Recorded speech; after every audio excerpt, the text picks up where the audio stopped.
Just let me go. Is that a knife? Is that a real knife? Yes, it's a real knife. My weakness, it's small knives. Just let me go. Anything but knives! Oh, it's so simple.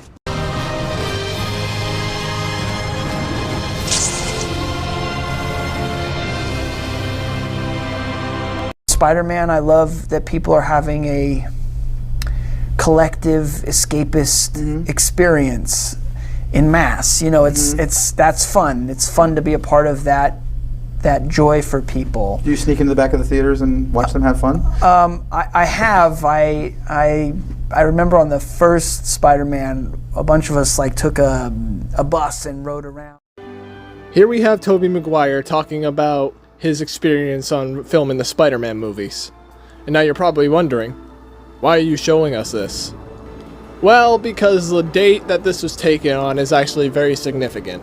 It was taken on January 7th, 2010, which, for Marvel fans around that time, it was normal. But little did fans know that just 4 days later, everything would change. On January 11th, 2010, the decision was made to cancel Spider-Man 4 and to just reboot the franchise entirely, after Sam Raimi and Sony could not agree on plans on how the movie should be made. And for a while, everybody was wondering what this reboot would look like. Will it live up to Spider-Man 4? And then 2011 came. We all have secrets.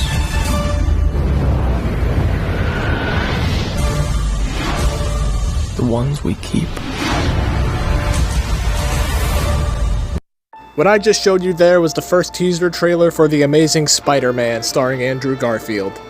Now, I know that this film is very controversial among Spider-Man fans. You either really hate this movie or really love this movie. Personally, I fall in the category where I really love this movie.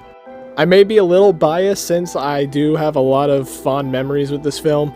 Last year I went on call with one of my friends and we watched it, and it was a really fun experience. And earlier this year, I went to the theaters with another friend of mine to watch it on the big screen for the first time, so that was pretty cool. But let's be real, we're not here to talk about my opinions on the film or the history of the film. We're here to talk about fucking toys. And let me tell you something, around 2012 when this film came out, The Amazing Spider-Man had plenty of toys to talk about. There was so much of it, I'm telling you. But there was one in particular that I wanted the most. I am of course referring to the Mafex #1 Amazing Spider-Man action figure. This figure just looks fucking awesome, dude. From the sculpt, to the articulation, to the accessories, to even the packaging. This figure, no pun intended, looked absolutely amazing. But there was one problem preventing me from getting this figure, and that problem's name was the fucking aftermarket. And alas, this Mafex #1 Spider-Man figure was not spared from that.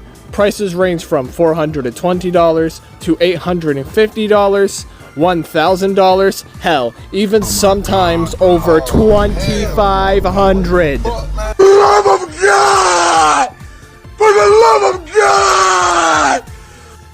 And yes, I am aware that they did reissue the figure last year, but responsibilities called, so I had no choice but to skip the figure. So I pretty much came to terms with the fact that I will probably never get my hands on this figure, ever. I'll probably never have it in my collection. You could not live with your own failure. Where did that bring you? Back to me. That's right, CT Toys has come in clutch once again, and they announced that they will be making their bootleg of the Mafex #1 Amazing Spider-Man figure from the 2012 film. Holy motherfucking shit. Although, I am recording this in December of 2024, and this figure isn't supposed to be releasing until February 2025. So I'm gonna have to be waiting a couple of months for this figure. But thankfully for you guys, you only have to wait a couple of seconds. Get out!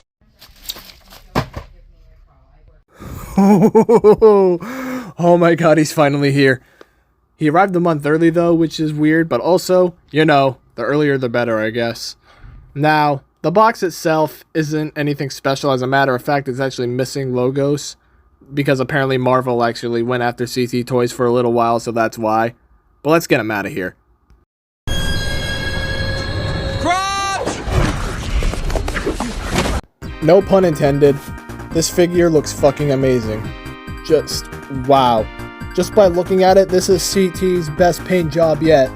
Like, yeah, it isn't the best. There's a couple of spots where the paint isn't necessarily on where it's supposed to be, but damn, you aren't able to notice it from afar though.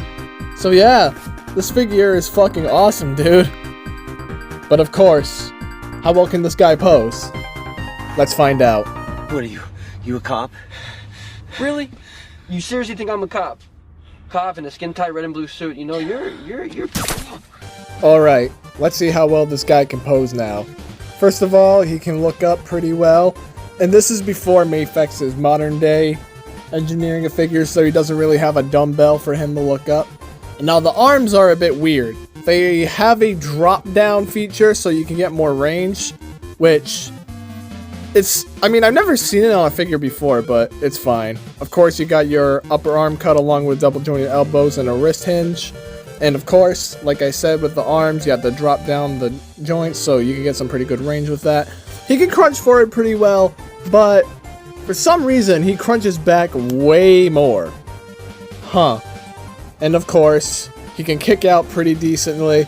And of course, he's got the double jointed knees. And finally, the foot hinge along with the articulated toes. Alright, since this is a bootleg of a Mafex figure, we have a ton of accessories that pretty much would be with the original. So let's get to it, shall we? First of all, you can't have him posing around fighting without having fists. And he has 2 long shooting webs. Like literally, I made sure they are the same size. And of course, flipping hands. He has some open hands, so you can put him in wall crawling poses, or maybe put him in more expressive poses. And finally, he has his relaxed hands. No unmasked accessories, though.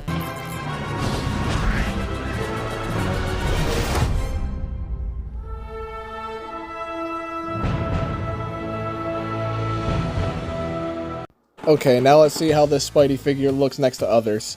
Here is my Mafex #1 CT Toys Spider-Man next to my SH Figuarts Toby Maguire Spider-Man from Spider-Man No Way Home with the custom head.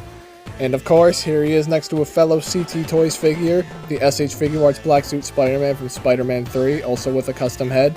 Keeping up with the custom heads, here he is next to my SH Figuarts Andrew Garfield Spider-Man from Spider-Man No Way Home / The Amazing Spider-Man 2. And here he is next to the Marvel Legends one from that shitty Hasbro 3-pack. And unfortunately, I do not have any Tasm villains to put him with. Who are you? Spider-Man. So, when the smoke clears and the dust settles, what do I think of this recent CT Toys bootleg? I honestly think that this is the best fucking bootleg that CT's done so far. Like, the articulation is fucking smooth. First of all, like, there's no tight joints whatsoever with this figure. I'm honestly surprised by how well they've improved on their articulation. Along with the paint job, like, yeah, it isn't perfect, but goddamn, it's probably the best that they've done so far. Like, I haven't had fun posing around a figure like this in a while. So yeah, this is awesome. Do I think that you should get this over the Mafex figure? Yes. That does not mean I think that the bootleg is better, though. What I mean is, let's be real. You aren't going to spend, like, fucking shit tons of money on a 6-inch articulated plastic man. That's fucking ridiculous. If you try to tell me that, you're either a billionaire or you're fucking stupid. Either way, I give this Tasm bootleg a 10 out of 10.